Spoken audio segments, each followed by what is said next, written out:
we got the business into a position of real growth. Malcolm and I had a conversation just about how we might consider realising some value. This is about 2019, over the next 5-year period. Then, of course, the pandemic hit. At the end of 22, we thought we'd pick up the conversation that we'd begun in 2019. Malcolm's just a wee bit older, different stage of life. And he was like, well, I'm quite keen to stick to that time frame. You see, that wasn't going to work for me. And so for the first time, we become, I say misaligned, it sounds strong, but our respective visions were different. Serendipitously, I've been working with a coach. And I can't recommend working with coaches enough. One of the decisions I'd made about working with this guy in particular, his name's Rob Beck, was testimonial from David. And I knew David a bit anyway.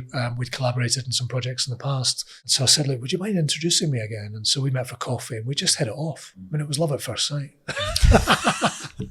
And so I shared with him this sort of conundrum that I was in. And then he just said, why don't we work together?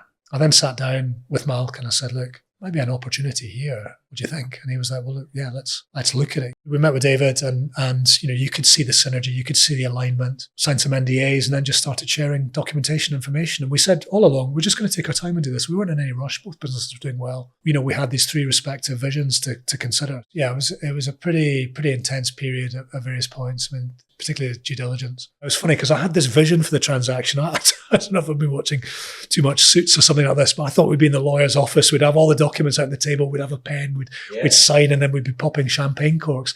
It was possibly the most anticlimactic thing of my life. We had a DocuSign, a series of documents. You click the signature, click, click, click. I remember going through into my kitchen. My wife's there, a cup of tea going, is that it? I was going, I think so.